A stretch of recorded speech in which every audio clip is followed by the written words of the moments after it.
this year. These classes are meant for students who are taking their exams in June 2025. I'm starting from the beginning, so if you don't have much knowledge in chemistry, we're going to start from scratch.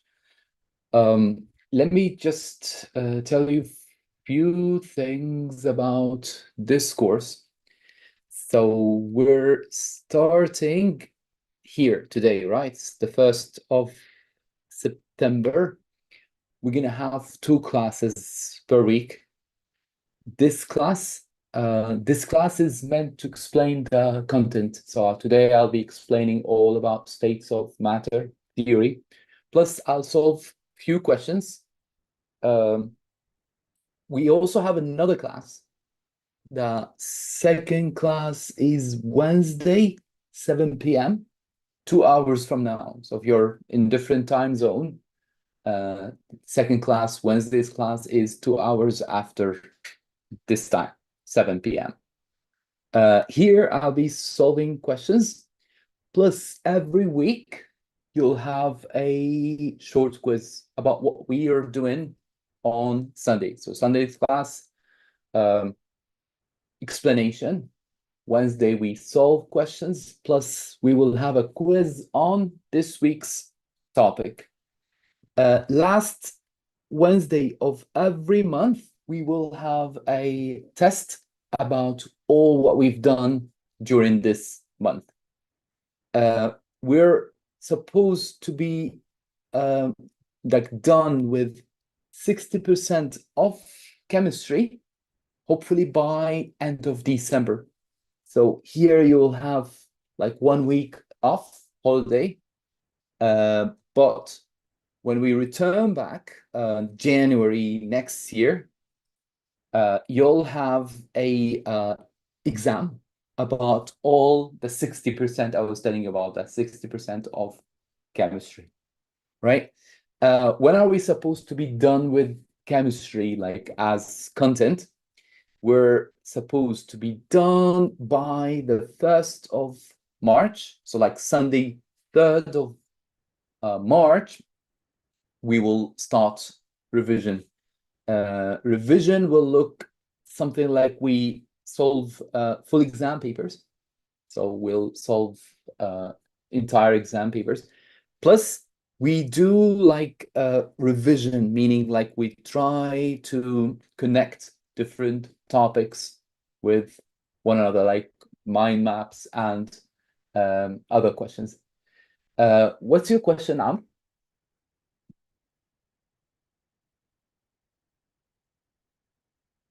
I'm listening. You'd like to talk? Yeah, so anytime you want to talk, you want to ask, just raise your hand. Plus, I can see what you're writing here on the chat, so you can text on the chat or raise your hand and talk. All right, so let's get started with our first topic, states of matter. This is something you've probably done before year 7 and year 8. Today we'll work on it in a bit more advanced manner, but I'll start with the very basics, which is what? Which is a fact that everything around you, so like take any item or anything around you, and if you had the chance to look inside of it, you would be able to see something really small, probably nobody has seen before. And we call these particles, atoms. Yeah, the same thing, right? So a particle is an atom is a particle. They're really, really, really small, but we always believe that they exist. We have evidence that these particles do exist. So again, just one key fact here. All states of matter, solid, liquid, gas, they're all made of the same thing. They're all made of things we call particles. And those particles are always in motion. Like in your textbook, you've probably seen those particles standing still because it's just like paper, it's just like a textbook. But reality is those particles are always moving about, right? No matter what the state is, those particles will be in somehow a motion. Now, this motion of particles depends on what state of matter it is. So let's take, for instance, solids. In a solid, like the crystal that I have here, in a solid, you'll find that the particles are in vibration. You see how they are here in front of you? So we describe this motion as vibration, means like to just moving up and down quickly, right? Their arrangement is regular. What does regular arrangement mean? Irregular arrangement means like they are just like this. See? They are in rows and in columns, organized. You can say they're organized arrangement. As I said, they are vibrating and they're all touching. They're very, very close that those particles are touching. So again, solids. You've just learned 3 facts about solids. Particles are closely packed. They're organized. They do move, okay?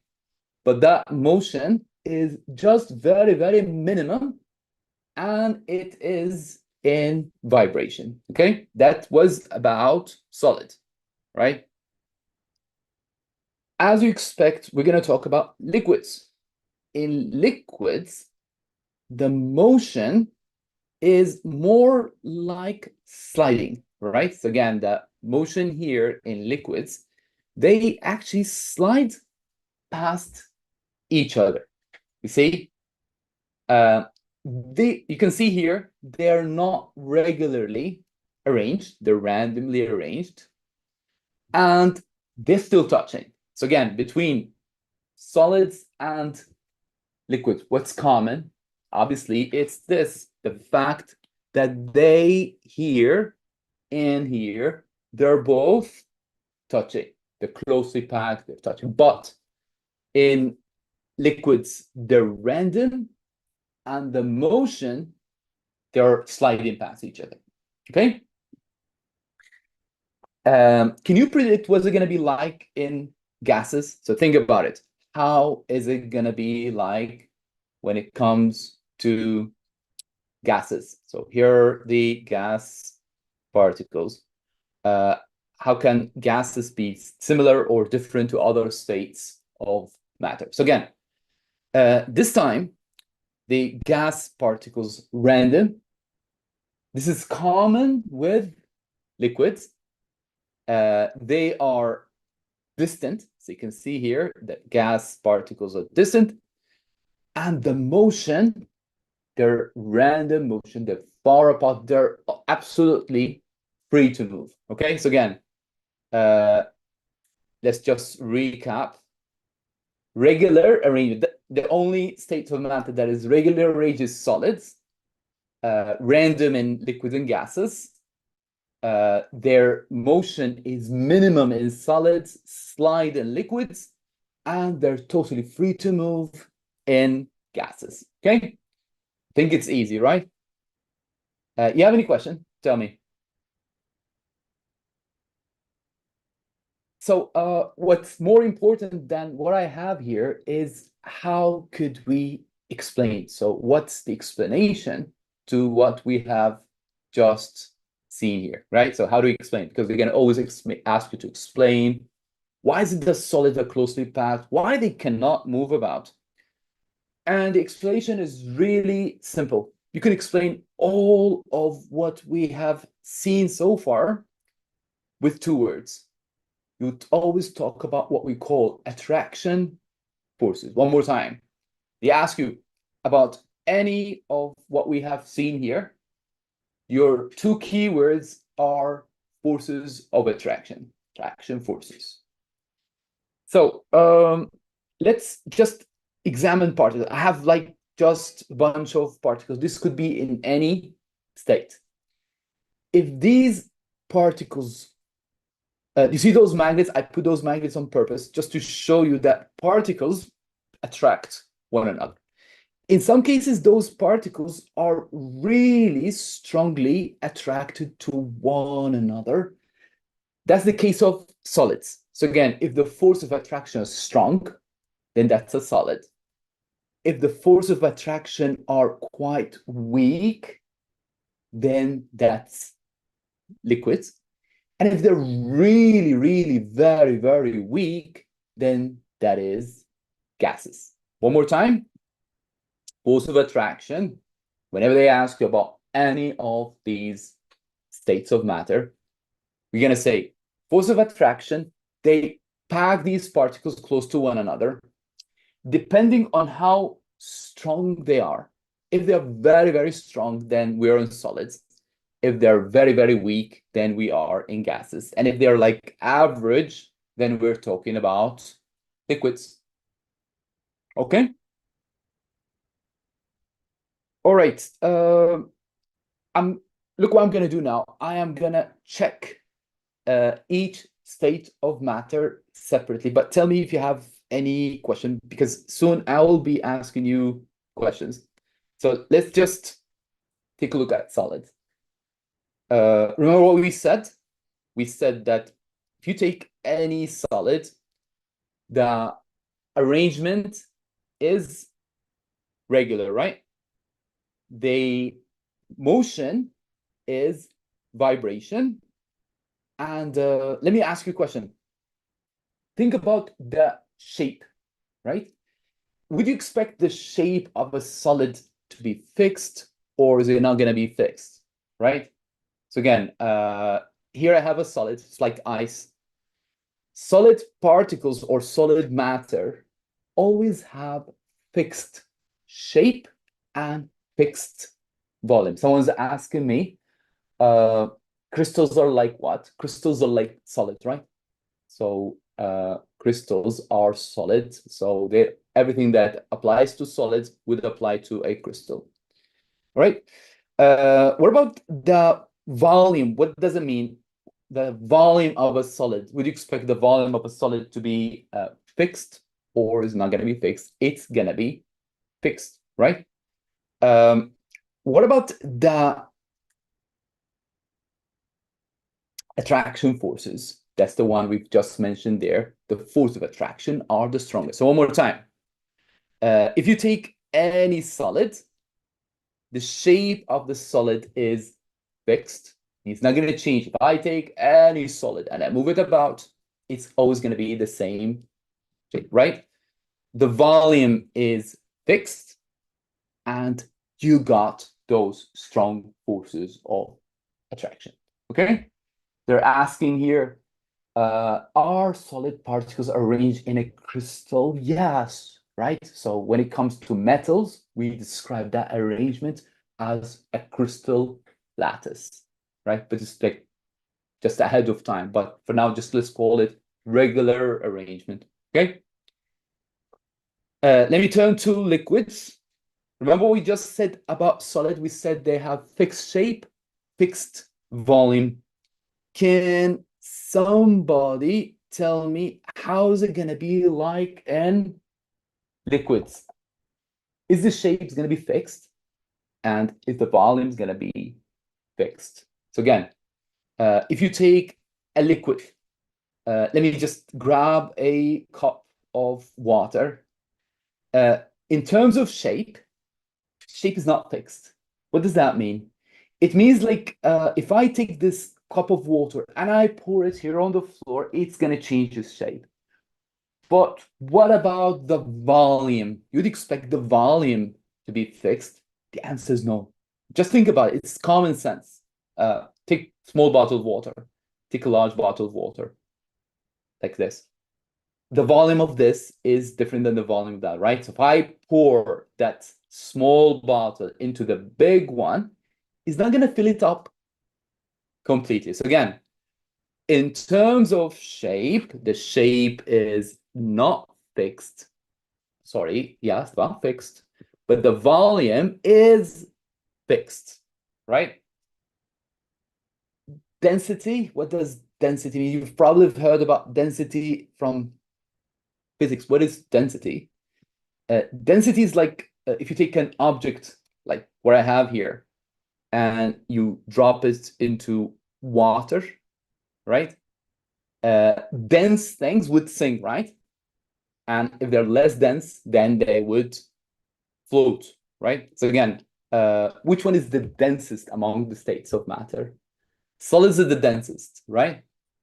Liquids are less dense, and gases are the least dense. Like if you just open a bottle and let the gas go, it would spread because gases have very low density. So again, someone asked me about density of liquid, I'll tell them it's more than gases, right? But it's less than solids, right? Got it? So again, density is highest in solids, least in gases.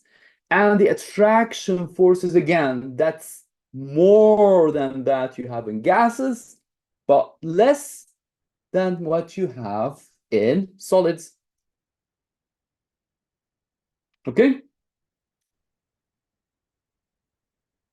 Good. Last thing, gases. Let's talk about their properties too.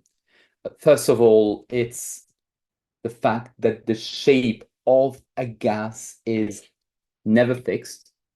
What does that mean? Meaning, like, if you just grab gas particles, like the ones I have here, and I open the bottle, you would expect them to fill up the entire room, right?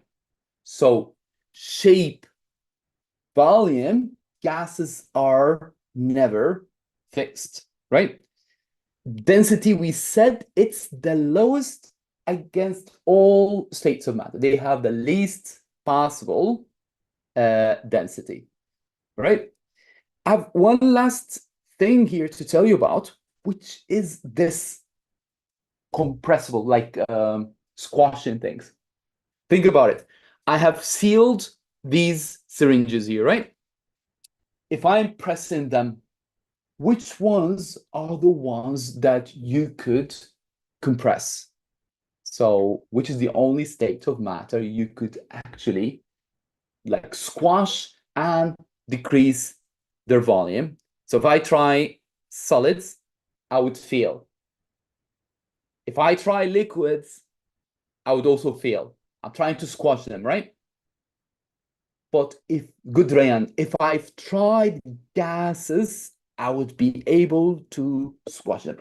I want some genius from you guys to tell me, why is it that only gases are compressible?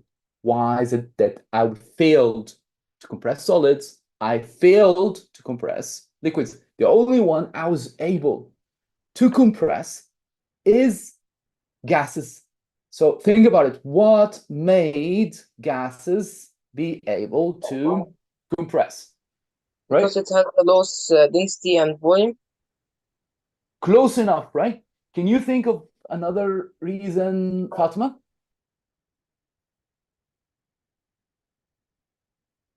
You can talk, Fatima, if you like, or Amr.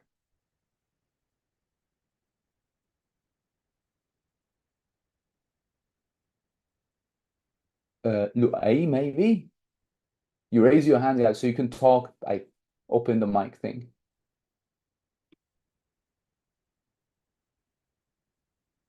All right. Look, the only reason here is not about force of attraction. Like it's somehow close to that. But the main reason is the fact that do you remember the time when I told you there are spaces between gas particles? So when it comes to gases, let me just show you something. Here, the gas particles are distant, right? I have spaces in between those particles. So only in gases, I have room to squash them. One more time. Here is like typical gas, right? If I am to compress, here it's easy. You know why it's easy? Because they come close. They have room to squash with gases. But if they're already solid, there's no room to compress, right? So next time someone asks you, why only gases are compressible? What are you gonna say? You're gonna say because they only have spaces, you only have enough spaces between those particles. Okay? Now look, I have 5 questions during the class. I'll pop these questions randomly during the lesson. Now, to prove that you're alive, to prove that you're existing, you must answer these questions. So again, you would find right now on your screen A, B, C, D. Try to find the correct answer to what's on the screen. And again, you must answer these questions. So I would tell your parent that you've done such a wonderful job today. You've been answering the questions. Okay?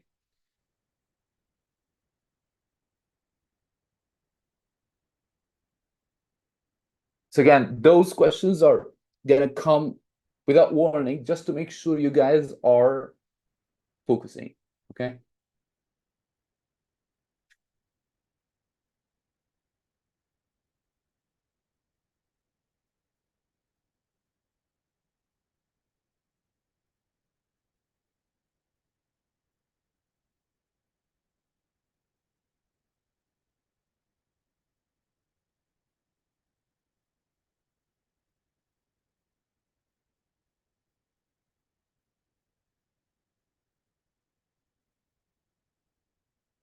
All right.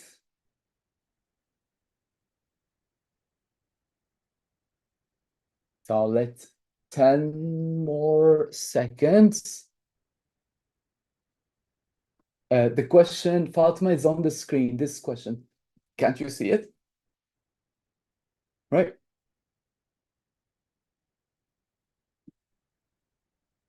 All right.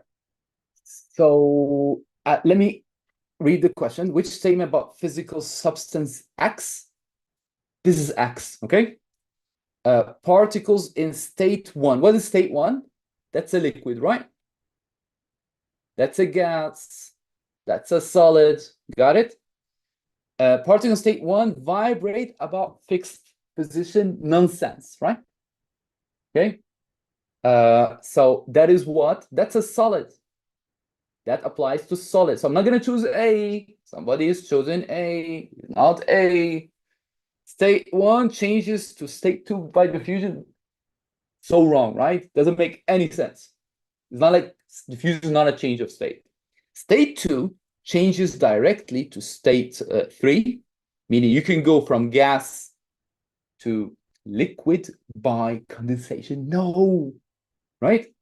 So if you state 2, which is a gas, directly changes to state 3, this way actually, by condensation. That's not condensation, right? That's sublimation. I'll tell you more about it. That's the only correct answer, right? The only correct one we have here is option D, right?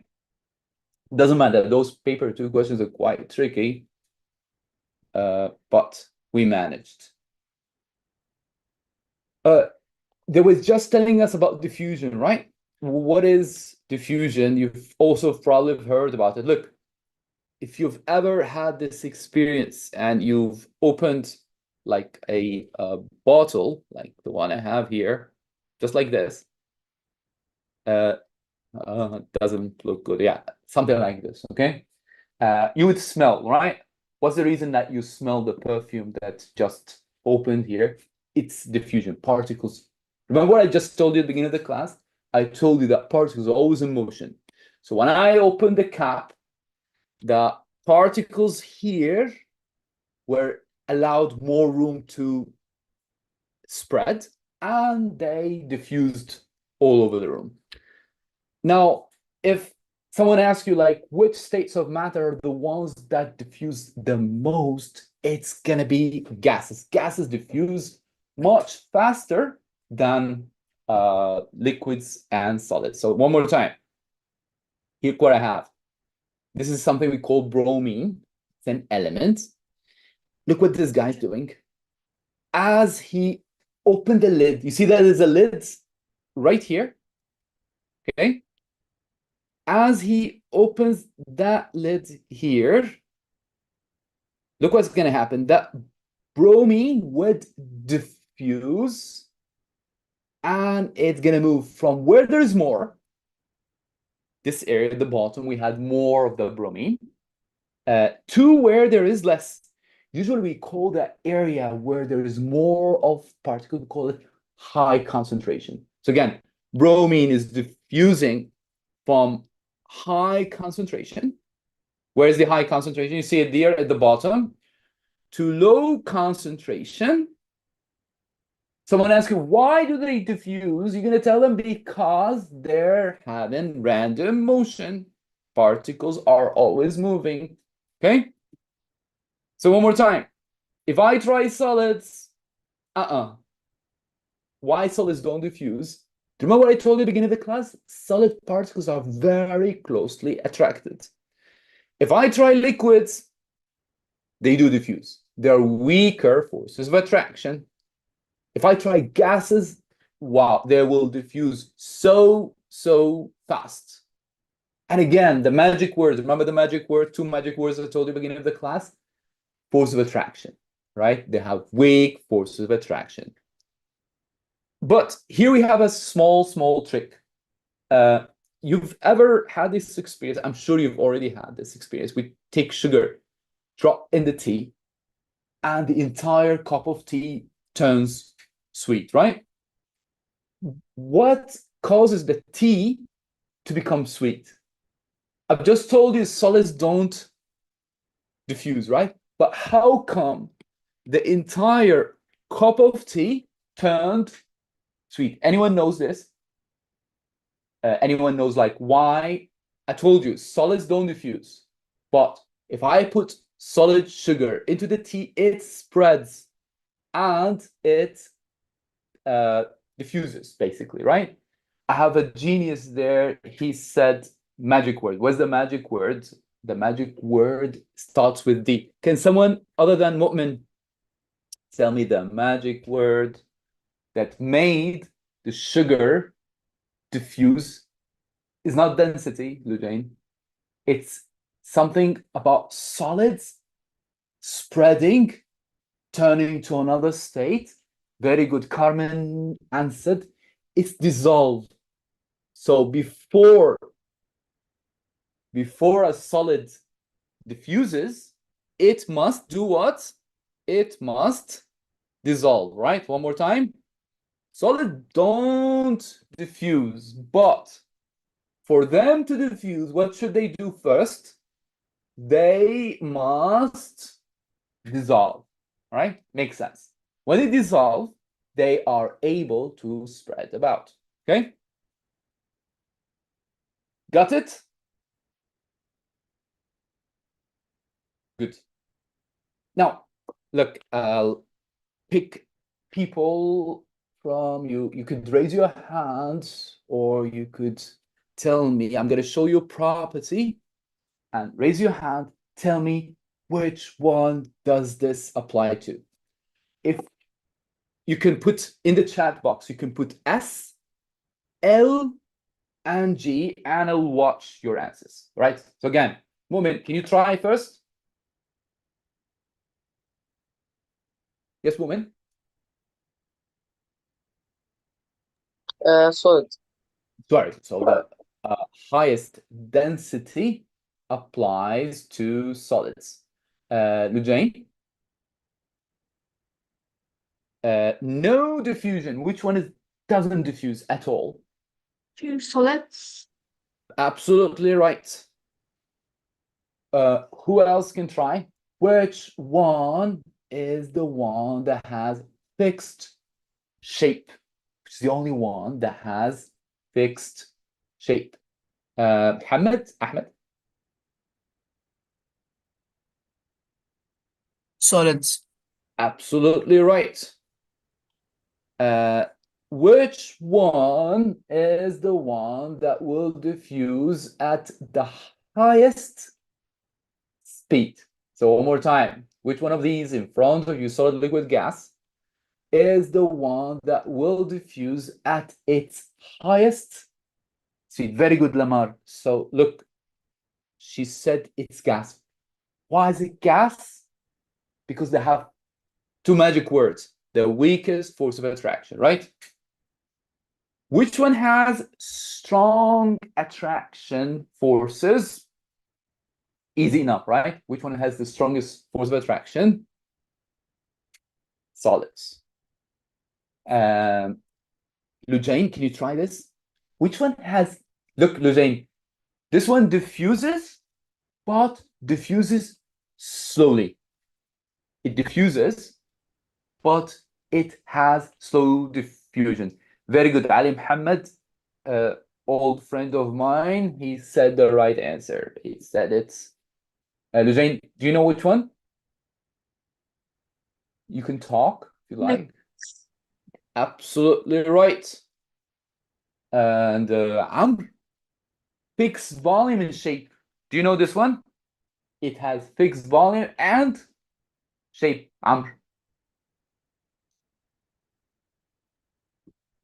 Change his mind. Fixed volume and shape solids. Who can do this? Fixed volume, but not the shape. So again, the volume is fixed, but the shape is not fixed. Mu'min? Liquids. Whoa, very good. Last but not least, highly compressible. Do you remember compress means like you can squash? Hamid Ahmed? Gas. Very good. Good. So, so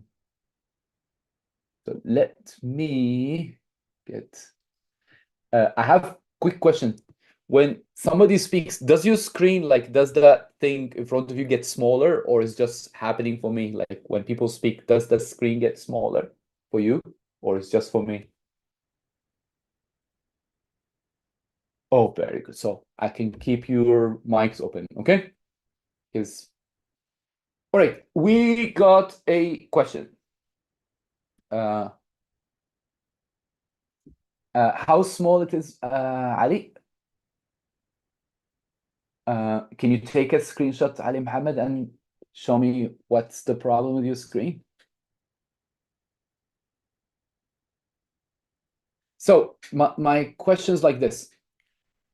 Kinetic theory explained properties of matter. This said nitrogen is a gas at room temperature. Nitrogen molecules are spread far apart and move in random motion. Compare the movement. Look, in every question, there is guiding words. Words that tell you what are you supposed to do. So they said, compare movement, arrangement between solids and gas. One more time, we're meant to compare movement between solids and gas. Do you see that big chunk here at the beginning? I really didn't need it, right? So always in every question, get to the core part of it. Try to find like, what are they asking me here about? So first of all, solids have arrangement. What does that mean when I say solid? Like what, do you remember what we said about the arrangement in a solid? How do I describe this? We usually describe this as fixed, right? Or regular. They are packed. How are they packed? The solids. Solids are packed closely. Remember, they were touching. Okay? Particles can only, who's to remember the word like this? In solids, particles do like vibrate, right? Good, Lamar. And gas particles are arranged. I'm comparing now to gas. So again, in solid, we said they're regular. In gas, particles are arranged randomly. And they are, instead of vibrate, what am I supposed to say instead of vibrate? Now I'm talking about gas. Instead of vibrate, what do I say now? I say they're free to move. Good job. Lamar and Lujain. All right.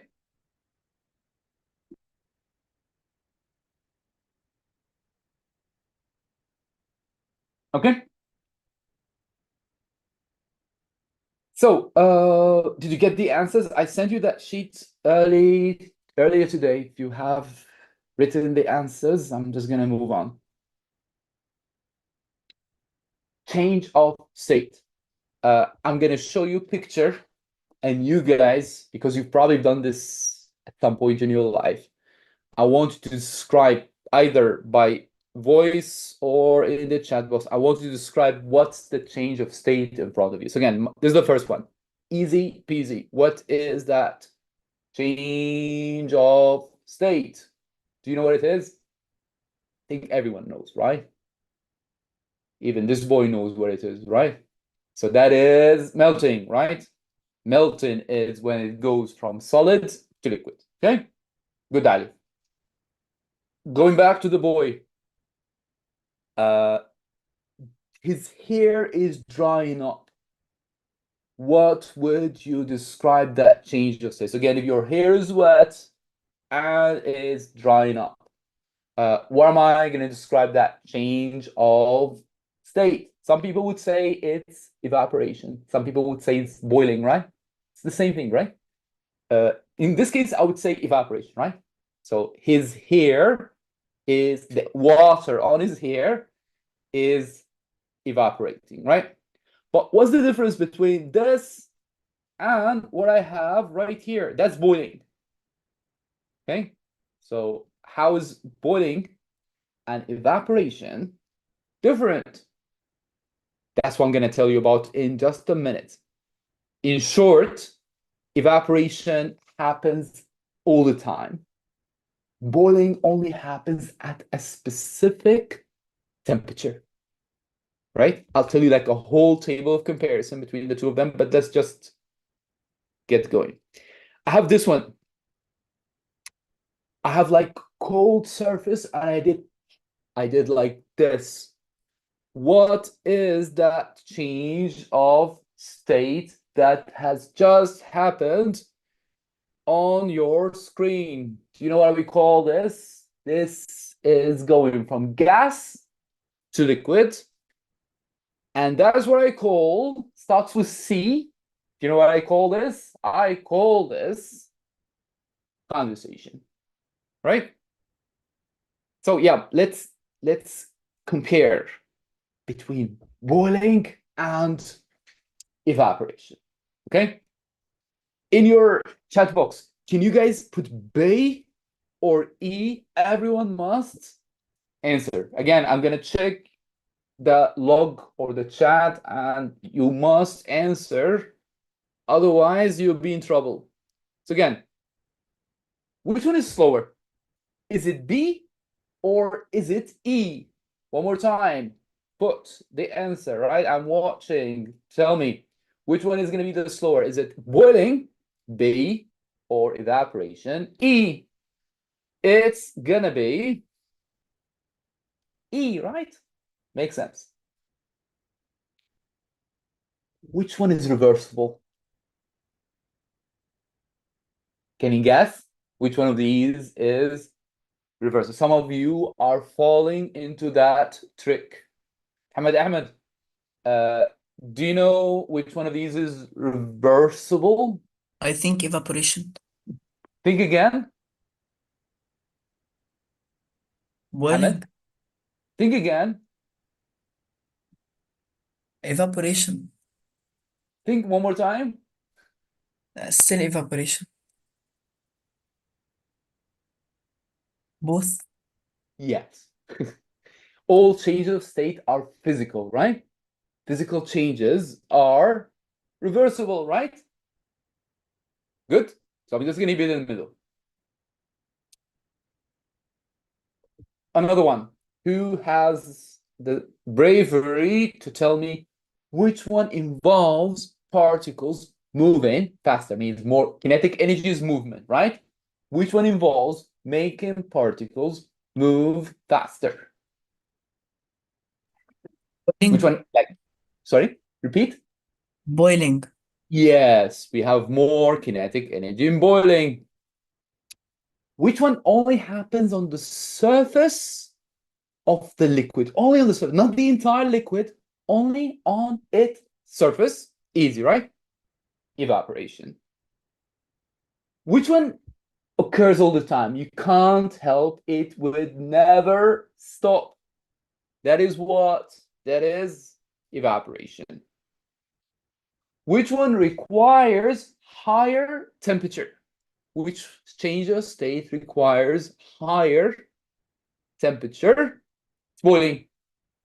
For water, it would only occur at fixed 100 degrees, right? Which one changed from liquid to gas? Mohammed?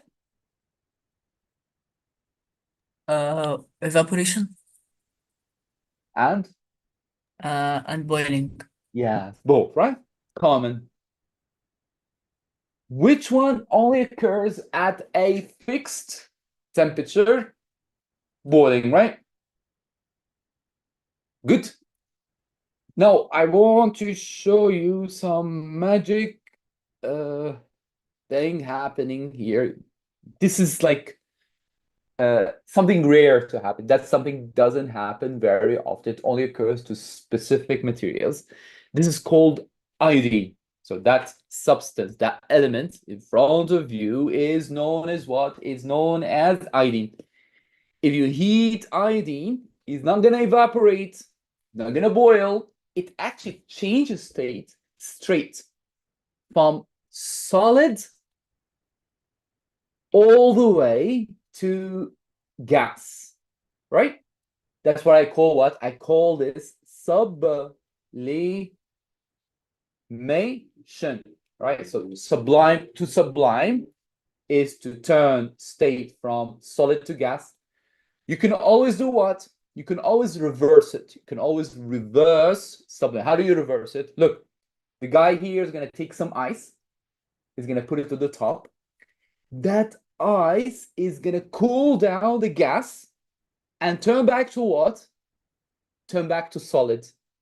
So what I call this, you can call it desublimation, but you can call it either way, sublimation. Again, you can call sublimation if you go solid to gas, it's sublimation.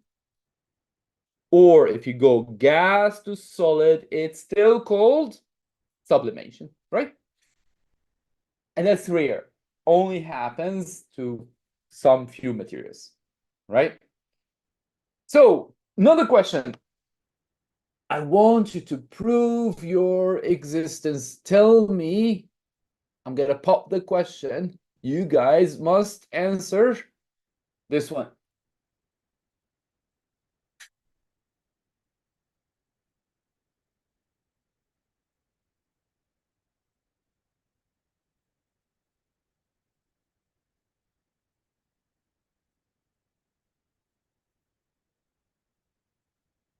Like this.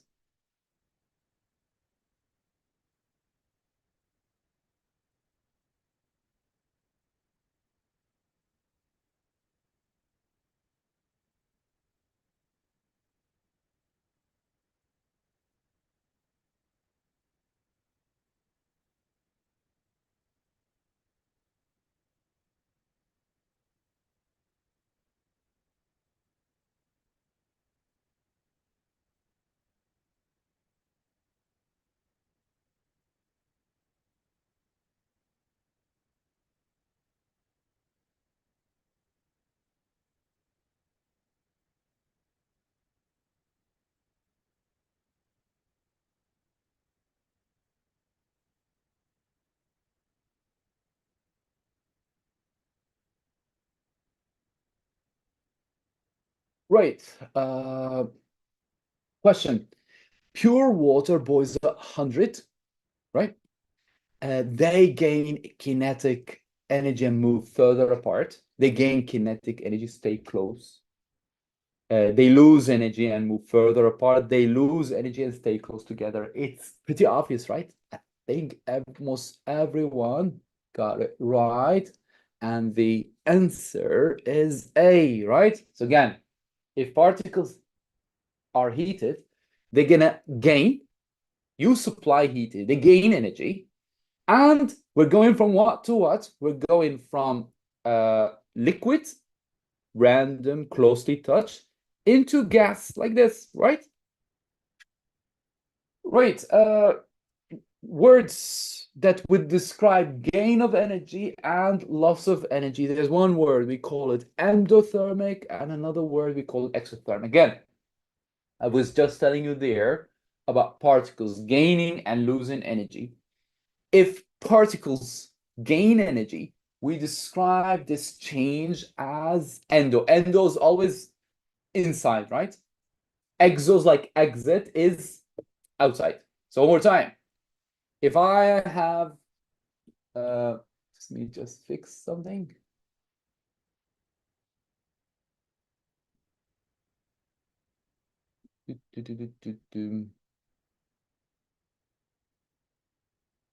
Right. Yeah. So let's think about it. My question is, if I'm going from solid to liquid, what am I supplying heat, or is it gonna be losing heat? The answer is simple, right? The answer is this is gain, and that change that I have here is gonna be endothermic, right? If I'm going from liquid to gas, that's still, I need to supply heat. So the change is endothermic, all right? Again, every time, ask yourself, am I supplying heat? Am I the one who's supplying the heat? If the answer is yes, then the change is endothermic. What if it's the other way around? If I'm going from gas to liquid, I need not to heat, I need to cool down. So if I am cooling down for the change to happen, then that is exothermic, right? Exothermic. If you have water, to freeze that water, that is exothermic. One more time. Evaporation and boiling. Sorry, that's melting. What am I saying? That's melting here. And boiling, that is endothermic. Reason why? Because you're supplying heat. Condensation and freezing, these are what? These are exothermic. Don't get confused. Just ask yourself this simple question. Am I heating or am I cooling? If you're heating, then it's endothermic, right? Let's do more comparison. So again, any change where heat is given out, like when you burn something, is exothermic. Any change where you're cooling, like when I'm freezing something, if I want to freeze water, then that is exothermic, right? Sorry, endothermic. So again, if you're cooling, it's endothermic. If you're heating, then it's exothermic. We have a way to find out. There's like easier way than just talking about energy released and energy absorbed. Look, the best way to figure out is to use a thermometer. If you dip the thermometer, like say I put that thermometer next to the fire, don't you think that the temperature will rise? If the temperature is rising, that's exothermic. If I put that thermometer near the ice cubes, what would you expect to happen to the temperature? The temperature will drop, right? So if the temperature is dropping is endothermic, if the temperature is rising is exothermic, right? So one more time, take this example. I have an iceman here, and for it to melt, what it's supposed to do, as it melts, you would find that the temperature is gonna drop. So change where the temperature is dropping is endothermic. On the other hand, if I have a chemical reaction like what I have here, I mix acid and base, you would expect what? You would expect the temperature to rise, and that change is exothermic. Okay? Quick comparison. People, tell me X or N. Okay? Show me if you're still there. I'm going to show you a change in the chat box. You'd either put letter N or letter X. Okay, let's start. Melting, what would you expect melting to be, X or N? Don't get confused. Ask yourself this question. Am I applying heat? If you're melting chocolate, do you need to supply heat? If the answer is yes, then it's endothermic. It's as simple as this, okay?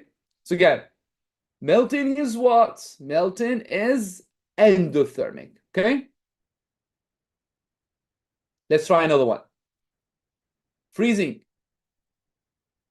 I'm going to show you that question here. Ask yourself, am I supplying heat or am I cooling? To freeze something, you must cool.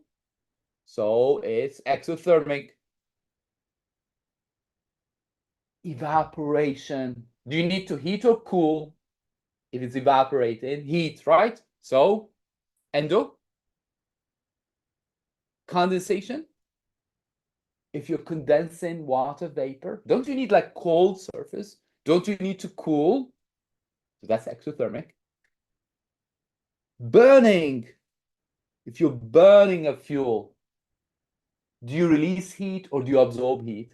If something is burning, you're standing next to a fire. Is the fire giving you heat or you give heat to the fire? No, it's heat given out, right? Quick question. If the temperature is dropping from 15 to 2, if the temperature's dropped from 15 Celsius to 2, is that change endo or exothermic? Temperature's dropping. That means what? That means it's endothermic. So that's another clue. Temperature's rising, you're standing next to fire here. Remember that example I showed you? If you're standing right next to this one here, temperature's rising, then the change is exothermic. Cool? Good? You have a question?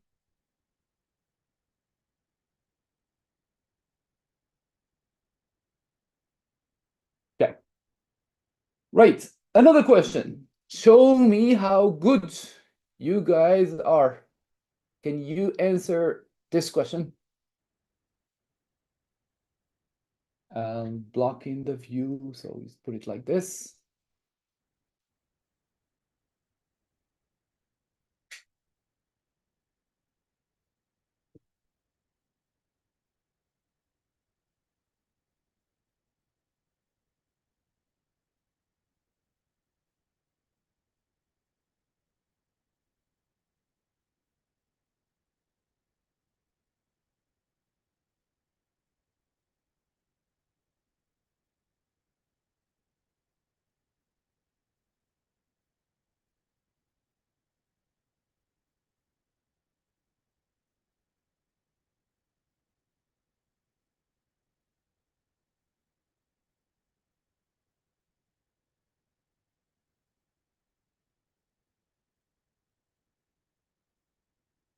So let's read the question. It's saying you are going from solid to liquid. What change of state is this one? Solid to liquid. Melting, right? So I'm here, right? I'm not here. Then if I'm going liquid to gas, it's easy, right? So liquid to gas, it's boiling. And the answer must be C, right? Liquid to gas is boiling. Liquid to solid is freezing, right? You got it? I have another question here. Look what it says. No, I think we answered this one already. So let's get to the graphing. Very, very, very often they give you a graph and they want you to do what? They want you to look at the change of states while like plotting the temperature changes on a graph. Let me just show you what I'm talking here about. So again, do you see that ice cube right here?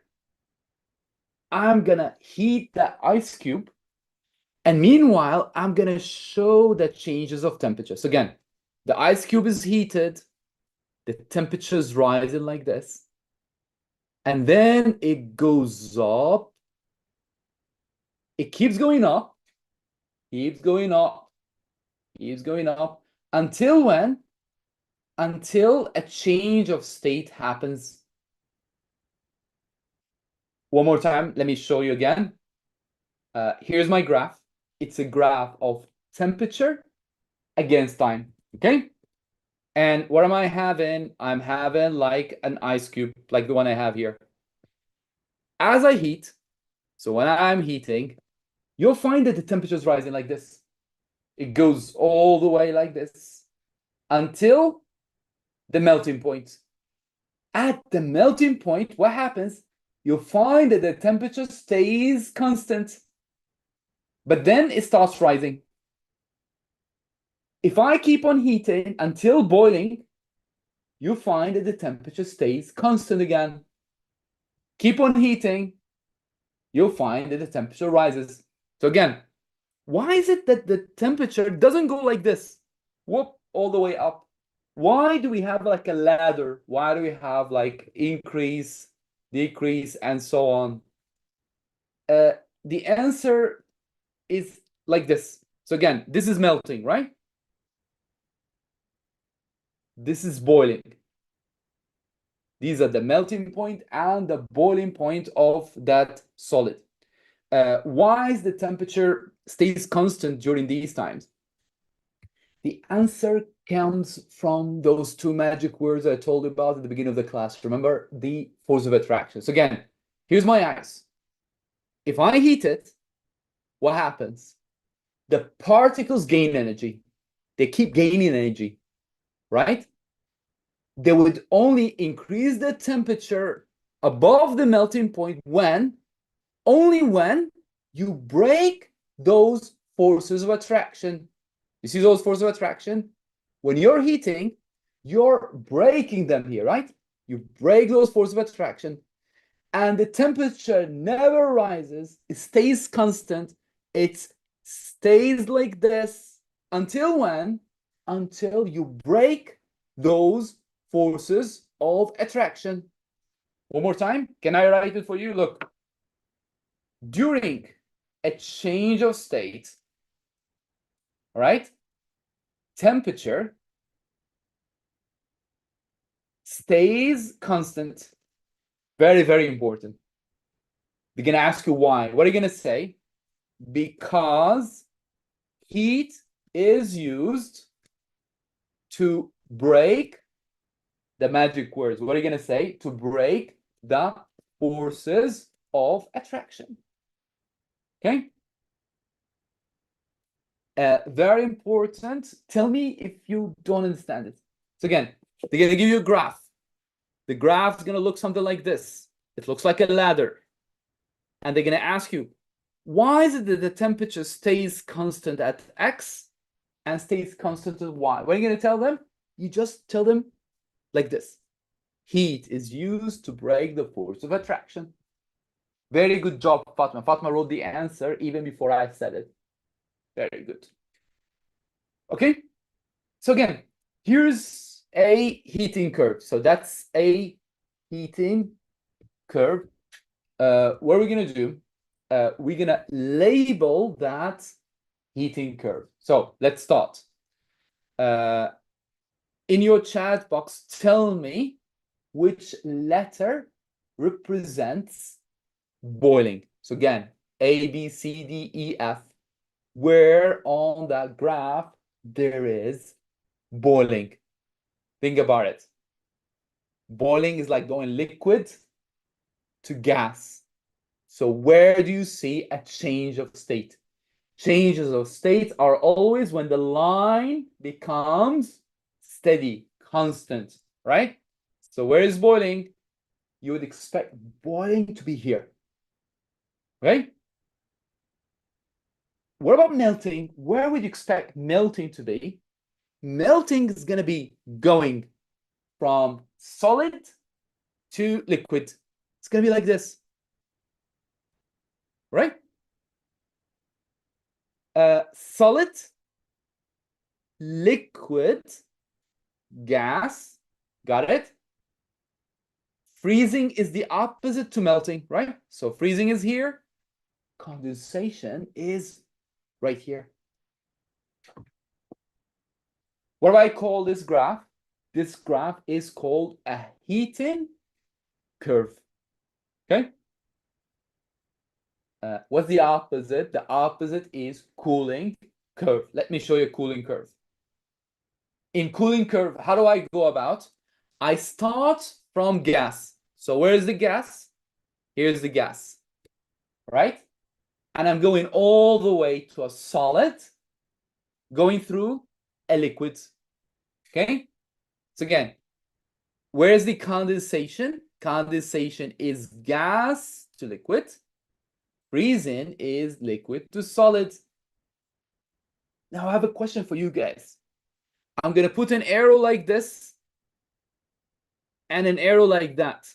I want one of you to tell me which arrow, A or B, is endothermic. Can somebody tell me which one of those arrows, gas to solid or solid to gas, is the endothermic one? Do you remember how do you answer this? You ask yourself, what are you going to ask yourself? Am I heating or am I cooling? If it's endothermic, the question you should ask yourself, am I heating? If the answer is yes, then it's endothermic. So which arrow, A or B, is the one where you are heating? The one where you are heating is the one where I go from solid to gas. Don't you need, like, if you're melting, don't you need to heat? Right? So I'm going to go for B. Can we try this one more time? Here's another graph, heating curve. I'm going to draw an arrow up, an arrow down. One is called A, one is called B. And you guys need to tell me which one is endothermic, which one requires you to heat. Answer is easy, right?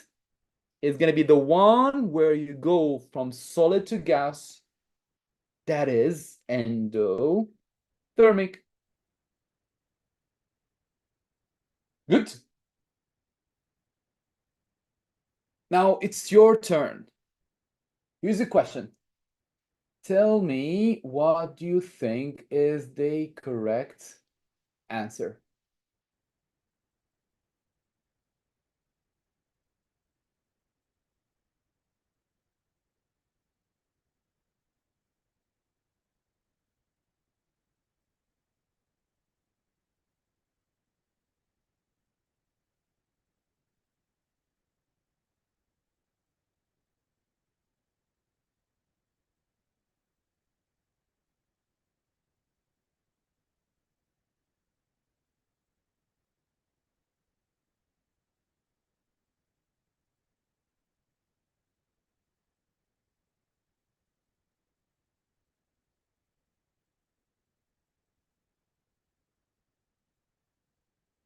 Let's read the question. Which row describes water particles in the air above? Here. So in the air above. So this one here. That's a gas, right? Don't you agree? Water vapor is a gas. And here, water in the cup, liquid. So someone has asked you, try to simplify it. What's the difference between gas and liquid? I think I made it easy for you, right? So what's the correct answer? The correct answer is B, right? Gas move faster and close together, no, right? So motion in the gas is faster and they're not close together.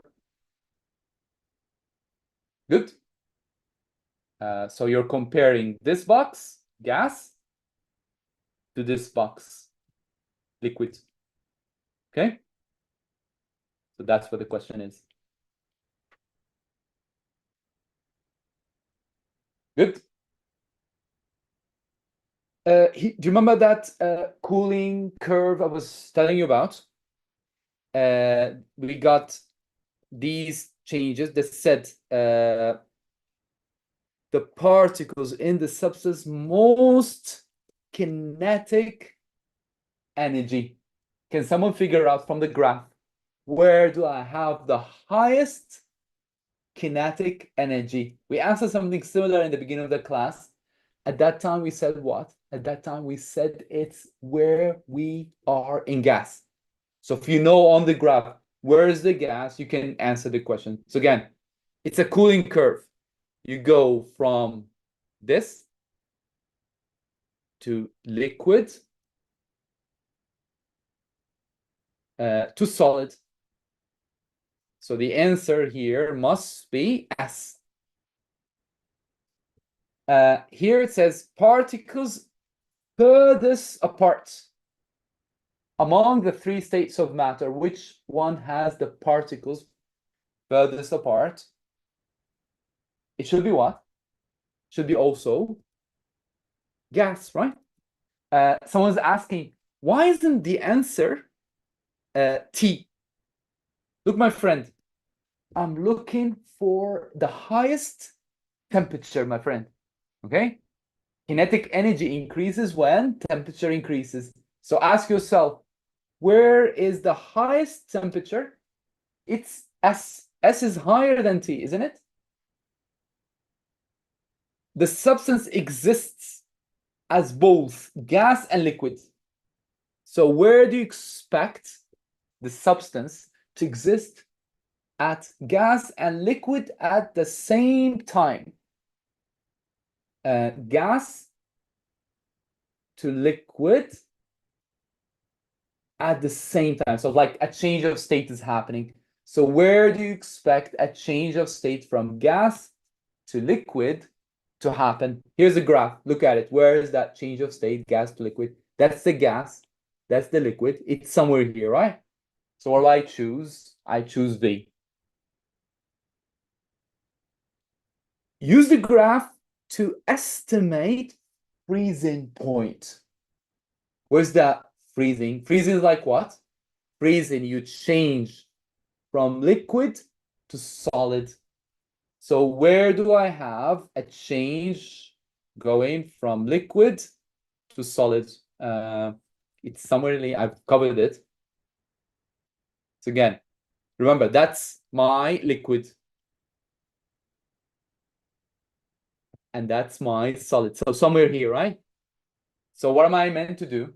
I am meant to grab my ruler and draw a horizontal line like this and try to figure out somewhere here, what's the temperature? How much is this for you? So again, do you know what I've done? I took the freezing here and I did like a horizontal line and I'm trying to read on the y-axis.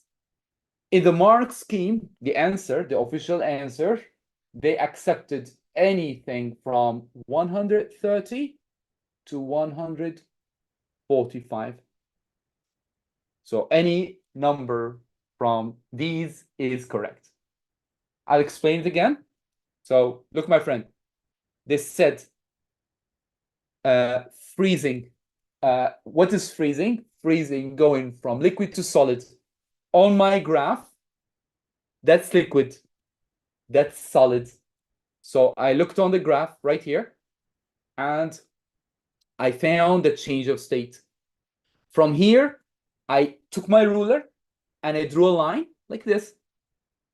And I read the exact temperature where the change of state has happened, right? Does it make sense now? Does it? She's asking. Does it? All right. Name change of state directly from solid to gas. I want somebody to tell me that loudly. Tell me, Mr. Mu'min, what do I call this change of state? Sublimation.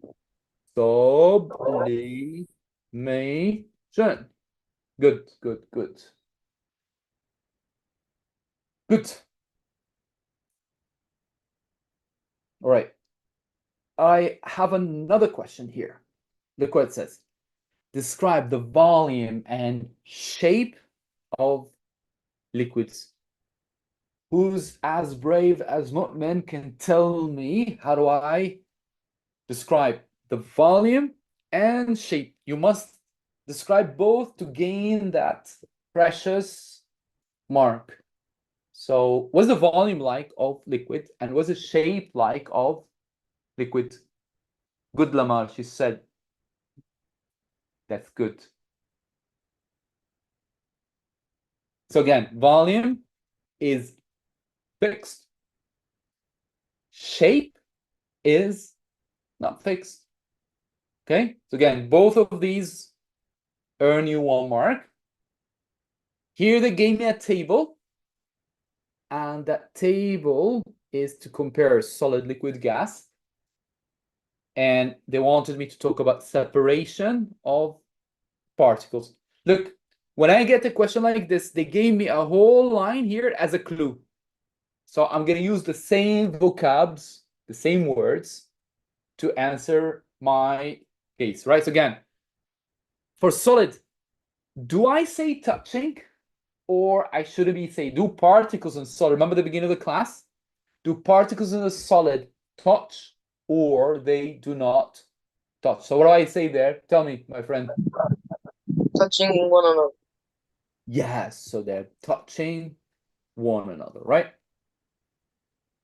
Who else can describe the arrangement? Can someone describe how they are arranged?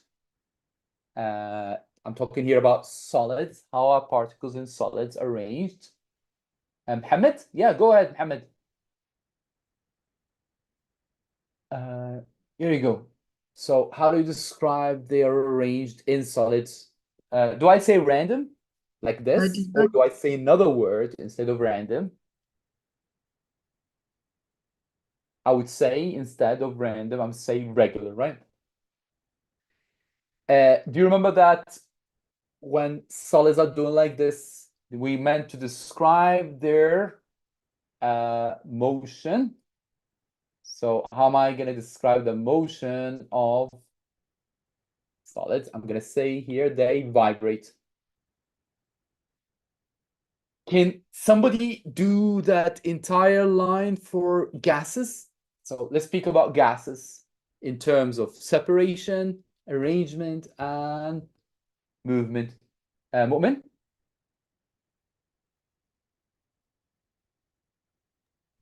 Separation for parts. Okay. Arrangement randomly arranged. And what's the last one? Motion. Random. Very good. So they are moving in a random order, free to move. Good, good, good, good, good. Name the following change of state. So we're meant to describe ice turn into water. Easy, right? Ice turn into water, it's melting.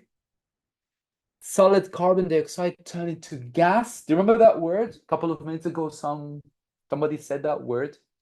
Gas turn into solid, or solid turn into gas. That's what I call sublimation. Right? Now, I'm gonna show you some life skill here. Common question. Usually, look what they do. They give you some unknown material, some material you've never heard of before. Let's speak about mercury. Okay, mercury looks something like this. This is its melting point. This is mercury's boiling point. Okay, they're gonna ask you at room temperature. So room temperature is like 25 at your house. What would you expect mercury to be? You will tell me like, I don't know what mercury is. So how am I supposed what mercury is at room temperature? But the information is given. Look, you have its melting point. You have its boiling point. So how are you meant to tell what mercury is? Because I don't want to get it wrong, look what I usually do. I draw a scale like the one I have here, and I put the melting point, which is -40, and I put the boiling point, 360, okay? What is room temperature? Room temperature is like here, right? Isn't it? Room temperature, 25, is higher than 40, lower than 360. So what is mercury at room temperature? It's going to be a liquid. It's not that hard, right? Can I challenge you with another one? Can someone try? I'm going to show you a secret material, and you need to tell me what is the state of matter of that material at room temperature. So here we go. This is called bromine. Can somebody raise her hand and tell me what is bromine is at room temperature? As always, what do? You put melting, boiling, and you think about 25. What is 25? 25 is right here, right? 25. Higher than this, lower than that. So what is bromine? It's a liquid. Easy, isn't it? Can you try another one? I'm not going to tell you what the material is, but you guys need to tell me what is that material at 25. Again, this is a substance, an element, and it melts at -400. And it boils at -120. Remember, it's like a negative scale. So -120 is higher than -400. So that is this gas, right? That's helium, which is 25 is here, right? So it's a gas. Got it? The last material, the last substance. Who is going to answer? I'm not going to show you it. Somebody raise her hand, and I'm going to show you a substance, and you need to tell me what is that substance at room temperature. Can somebody other than Mu'min try? It's not that hard. Let's try. Lujain, try. Appreciate it. Go ahead. So what's solid, liquid, gas, Lujain? Should be solid. Yeah, she's good. Very good. So let's put 400, 1200, right? So where's 25? 25 is right here. Okay. So it must be a solid less than 400. Good job. The last thing I'm going to tell you about today, it's like physics, chemistry, all in once. Again, something you study, this subject you studied again in physics. It's about pressure. Look, I'll tell you something I always face in summer. and in winter. Here in Kuwait, the temperature goes like 50, 60. If it's on the ground, I'm not talking about the air. If I touch the ground, the temperature on the floor, on the ground, on the street, it gets to 70, 80 degrees.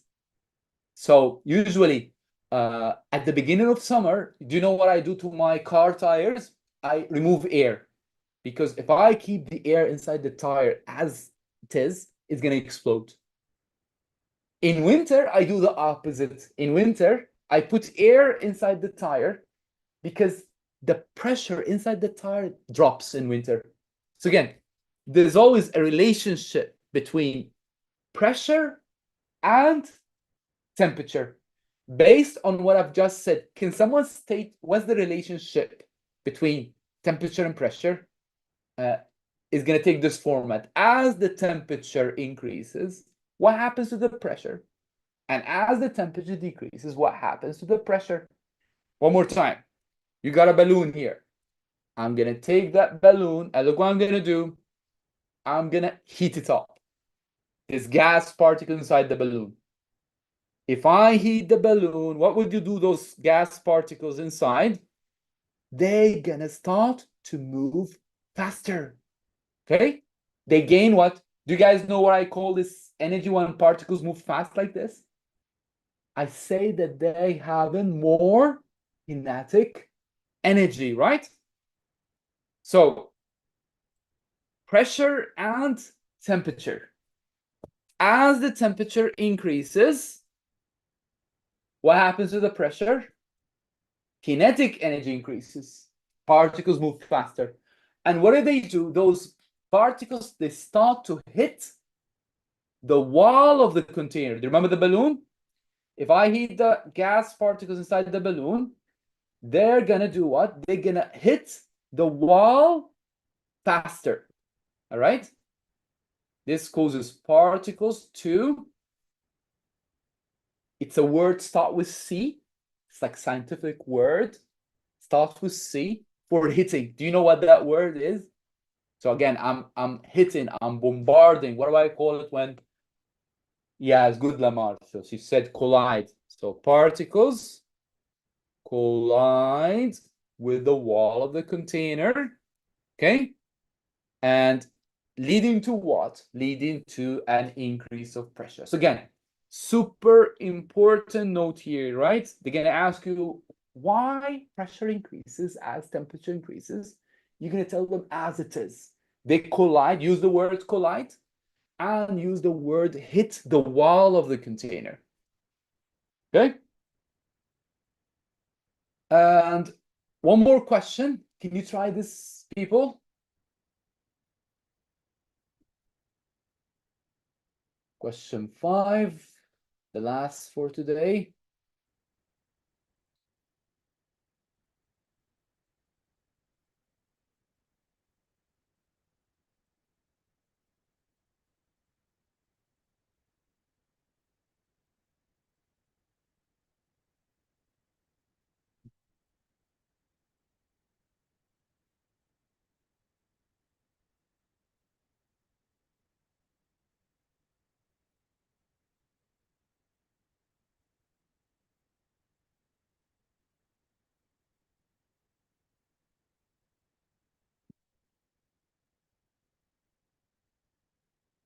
Isn't it easy? I think it's easy, right?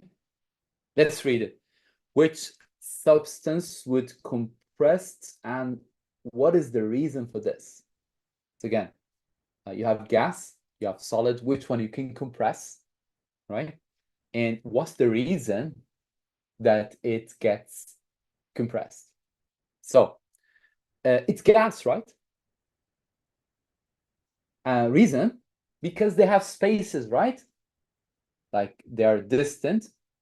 You can squash them and you can bring them close to one another. And the last written question of the day is this one. You have a container. It has gas. So you have, just like this, you have a container with gas.